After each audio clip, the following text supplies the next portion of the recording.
بسم الله الرحمن الرحیم. عرض سلام و ادب و احترام دارم خدمت شما عزیزان.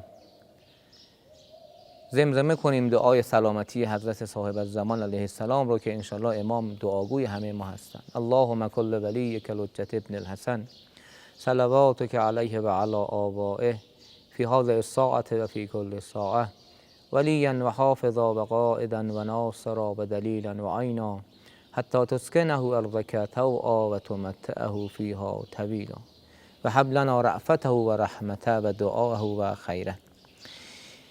دورانی که در انتظارش هستیم، دوران ظهور، یکی از زیباترین دورانی است که بشر انشالله تجربهش خواهد کرد.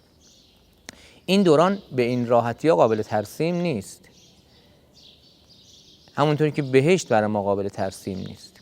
امام باقر علیه السلام فرمودند شناخت آن روزگار آنگونه که خواهد بود برای شما ممکن نیست تا این که آن روزگار رو ببینید و خودش را به حال کسانی که اون روزگار رو میبینند. اما حالا تا اونجایی که میتونیم سعی میکنیم این دوران رو ترسیم کنیم، هرچند شاید قابل درک برای ما نباشه.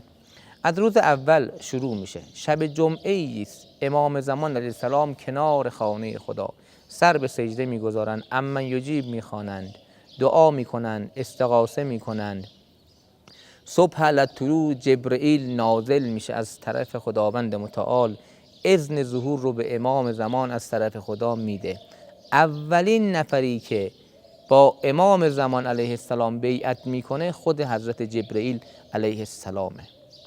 بعد فرشتگان بعدی میان، بعد 313 مرد عاشق و جنگی، مردی که سالیان سال انتظار این روز رو میکشیدند، میان با امام زمان علیه السلام بیعت میکنند. چه بیعت تاریخی، چه بیعت زیبایی. امام ظهور کردن اما قیام رو آغاز نمی کنند. امام صبر میکنند. دسته دوم یاران حضرت که 10,000 نفر هستند میان با امام بیعت میکنن، ملحق به اون گروه اول میشن و امام قیامشون رو آغاز میکنن.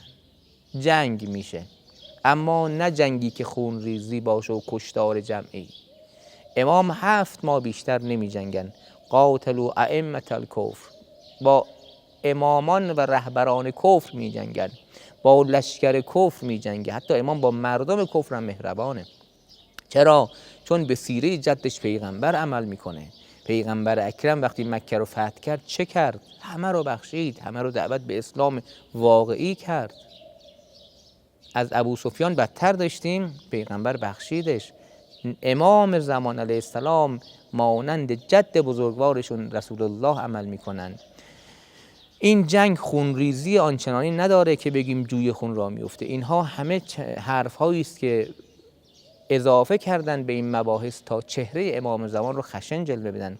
امام مهربان ترین انسان روی کره زمینه و چون این مهربان ترین انسان رهبر جامعه میشه، مهربانی در همه خانه ها رسوخ پیدا میکنه، در همه قلب ها مهربانی وارد میشه و مردم به شدت با هم مهربان و رفیق و جنجونی میشن. اونقدر رفیق و جنجونی که امام صادق همو دست تو جیب هم میکنن، پول بر میدارن، به هم لبخند میزنن. چه دوران زیبایی است. لشکر سفیانی میاد.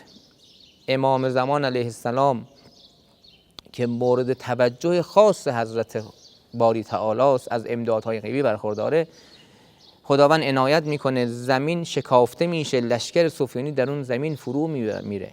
امام به پیروزی میرسه. بعد از 7 ماه جنگ عالم به دست امام زمان علیه السلام میفته. رهبر عالم امام زمان میشه. همه حکومت ها تجمیع میشن، جمع میشن تحت لوای رهبری امام زمان علیه السلام. حاکمانی رو برای مناطق مختلف زمین امام مشخص میکنه. در مسجد کوفه امام تشریف میبرن، محل حکومتشون رو مسجد کوفه قرار میدن و مسجد سهله میشه محل زندگی امام زمان علیه السلام. خونه امام زمان مسجد سهله که امام صادق فرمودن در مسجد سهله اجلاس نزول میفرمایند.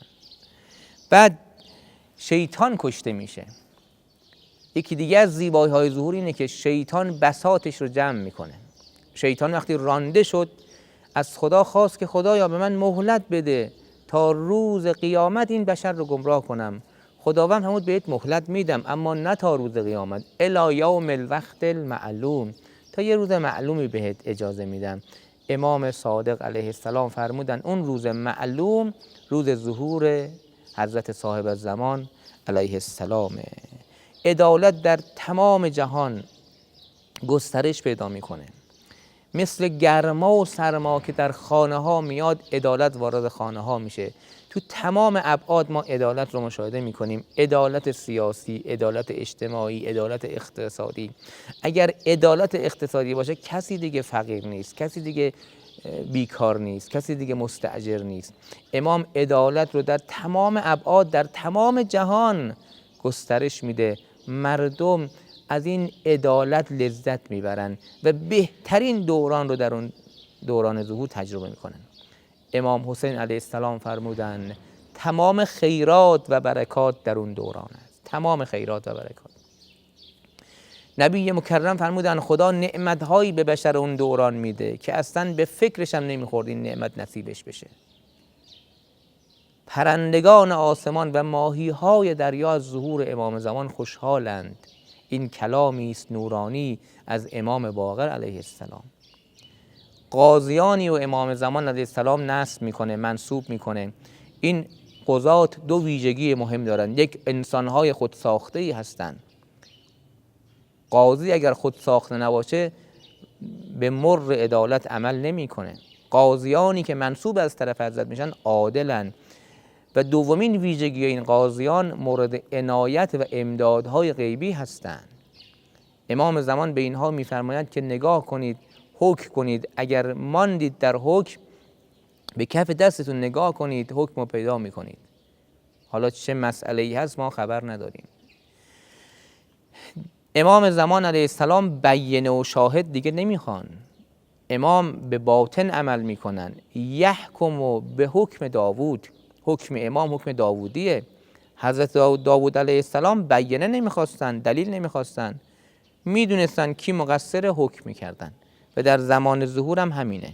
ببینید اگر ما اینگونه حکم کنیم با باطن، در نطفه شر میخوابه دیگه، اصلا محکمه ها آرام آرام تعطیل میشن، دیگه اختلافی پیدا نمیشه که مردم بخوان سر اون اختلاف به قضات مراجعه کنن.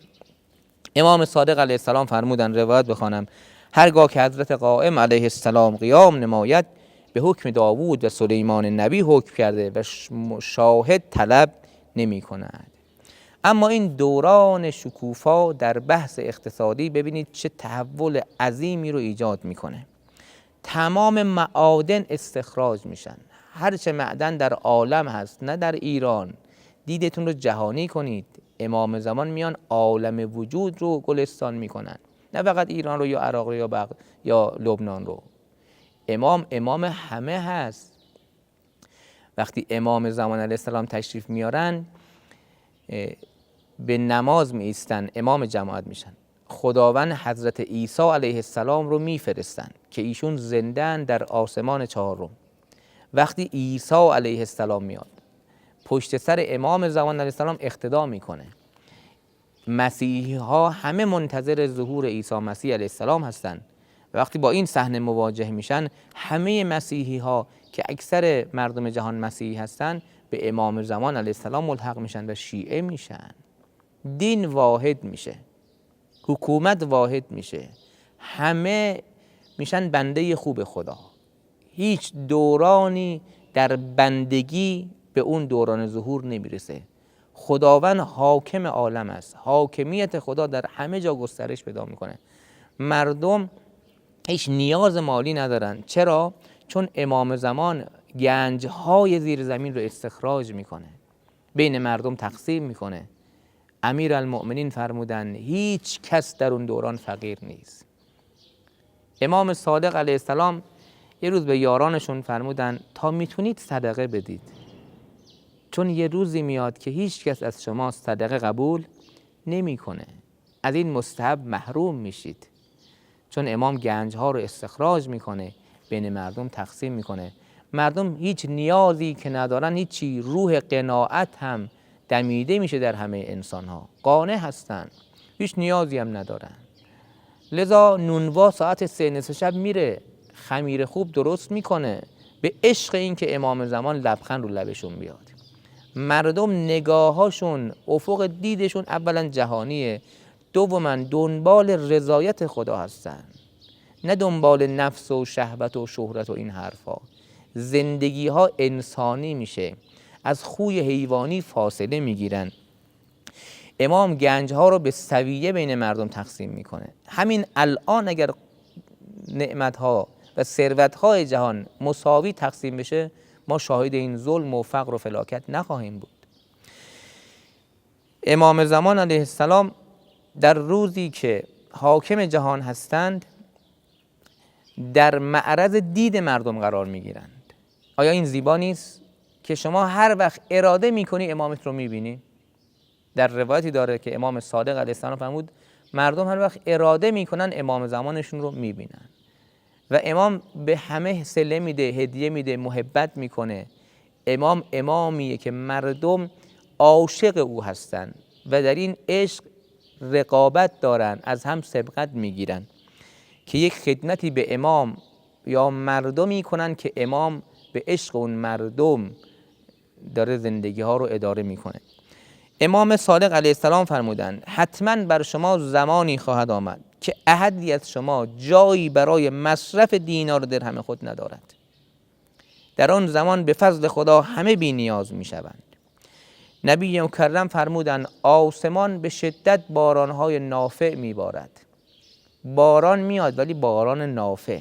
زمین سبزه ها و گیاهان رو بیرون میده، اونقدر سرسبز که وقتی مردم قدم برمیدارن رو سبزه ها پا میگذارن. یک نشاطی در عالم طبیعت ایجاد میشه، سرسبزی و سرزندگی. ببینید آیا انتظار این دوران زیبا نیست، شیرین نیست؟ آیا قدم برداشتن به سمت این دوران رفتن شیرین نیست؟ اونقدر این دوران زیباست که امام باقر فرمودند ساکنان آسمان و ساکنان زمین از مهدی علیه السلام راضی هستند. شما ببینید وقتی آلودگی هوا میشه پرنده ها از ما انسان ها بیشتر اذیت میشن. ماهی ها وقتی اون سیستم دریا به هم میخوره از ما بیشتر اذیت میشن. در دوران ظهور همه اینها سر جای خودشه، چون عدالت اجتماعی، عدالت سیاسی، عدالت تو همه ابعاد وارد میشه. به همین دلیل داریم که پرنده ها خوشحالن، ماهی ها خوشحالن، نهرها جاری میشه. روایتی داره میگه نهرها کشیده میشود، چشمه ها جاری میشود و مردم تو علم و علم آموزی از هم سبقت میگیرن. یکی دیگه از زیبایی های این دوران اینه که مریضی ریشه کن میشه. من ادرک قائم اهل بیتی، کسی که درک کند امام زمان علیه السلام رو، از بیمارها یا ضعیفها بیماریش برطرف میشه و ضعفش به قوت تبدیل میشه. در روی زمین هیچ نابینایی و نه ناشنوایی و نه زمینگیری و نه مریضی دیگه وجود نخواهد یافت. هیچ مریضی یافت نمیشه. عقلها رشد میکنند. اگر عقل رشد کنه، اگر عقل کامل بشه، خیلی از کارها دیگه رنگ و بوی انسانی پیدا میکنه. وقتی قائم علیه السلام قیام نمود خردها و عقلها کامل میشود. وقتی عقل کامل شد ایمان شکوفا میشه، ما مؤمن میشیم و خدا توجه خاص به مؤمنین داره. امام صادق علیه السلام نشسته بودن، یکی از اصحابشون اومدن خدمت امام، گفتن آیا ما ایمان داریم ما که این گونه هستیم؟ امام فرمود بله شما ایمان دارید، اما ایمان شما وقتی کامل می شود که قائم ما خروج کند. در اون دوران عقلها رشد کرده و ایمان تکمیل می شود.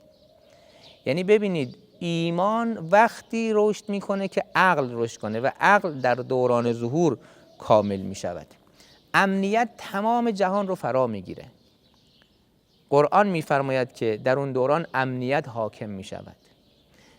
در روایتی آمده یک زن تنها غرق جواهر آلات از این ور عالم به اون ور عالم میره، کسی نگاه چپ به این زن نمیندازه.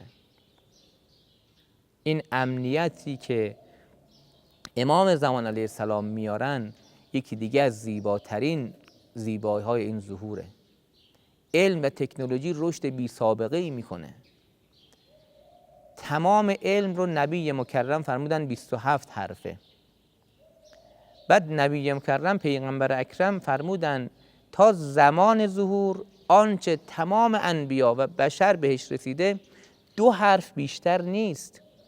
بعد که پسرم مهدی علیه السلام ظهور میکنند باقی مانده علوم رو به بشر آموزش میدن. ببینید با 2 حرف چند کلمه میشه نوشت و با باقی حروف با 27 حرف چند کلمه میشه نوشت. دقت میکنید این که 2 حرف کجا 27 حرف کجا. تکنولوژی، صنعت، بهداشت، کشاورزی رشد بی سابقه ای پیدا میکنه. سفر به کرات آسمانی برای بشر یک مسئله بسیار عادیه که انه شما بلند میشی بری بیرون، مادرت میگه کجا میری پسرم؟ خیلی راحت میگه مادر میرم مریخ و سری برمیگردم میام. اینقدر راحت. روایتش رو بخونم درباره سفر به کرات آسمانی. در روایتی آمده که حدیث قدسیه درباره امام زمان علیه السلام، یه تیکش اینه: حتما باد را به تسخیر او در می آورم و حتما او را در وسیله ها به بالا میبرم. با وسیله های امام زمان علیه السلام و یارانشون و مردم اون دوران سفر میکنن به کرات آسمانی. ببینید ما 7 آسمان داریم.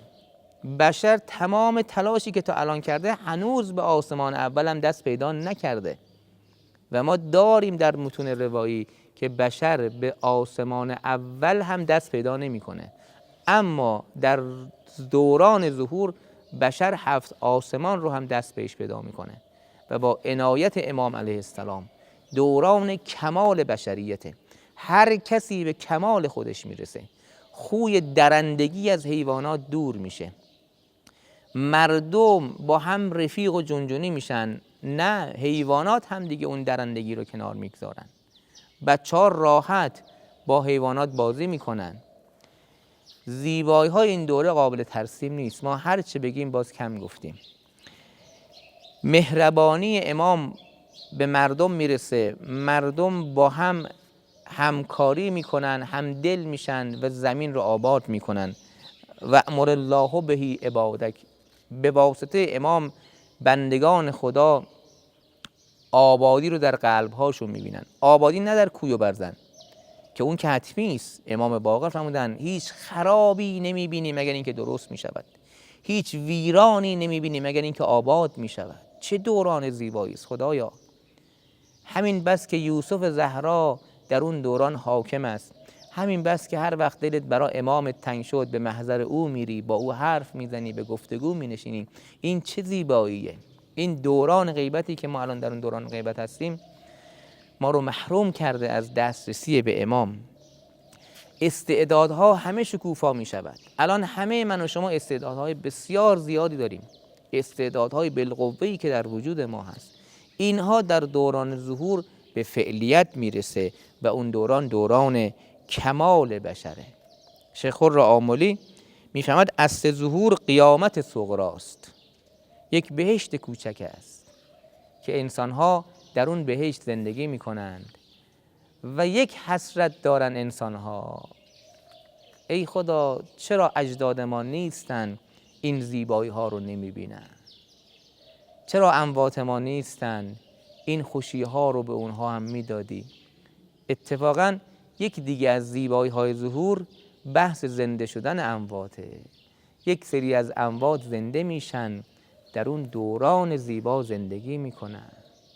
میان وقتی امام زمان علیه السلام ظهور میکنه یه عده‌ای مأمور میشن، میرن سر قبر بعضی از انسانها، میگن آقا جان یا خانم محترم امامت ظهور کرد، تو خیلی مشتاق بودی امامت رو ببینی، در رکاب امامت باشی، به تو اجازه رجعت داده میشه، اگر میخواهی قبول کن. بعضی ها قبول میکنن و زنده میشن با اذن خدا و میان در اون دوران زیبا زندگی میکنن.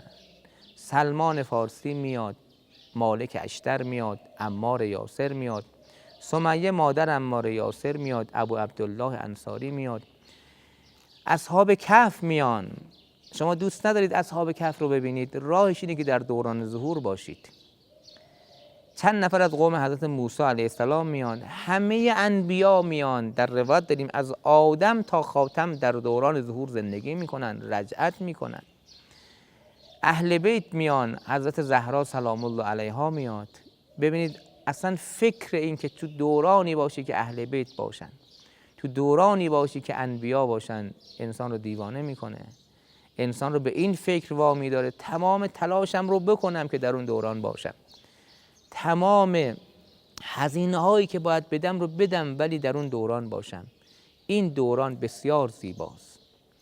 زیبایی های ظهور رو باید برای بقیه گفت، برای نوجوان ها گفت. همه من و شما وظیفه داریم بگیم که چه دوران زیبایی رو در انتظارش هستیم، چون دشمن ما داره منجی رو خشن جلوه میده.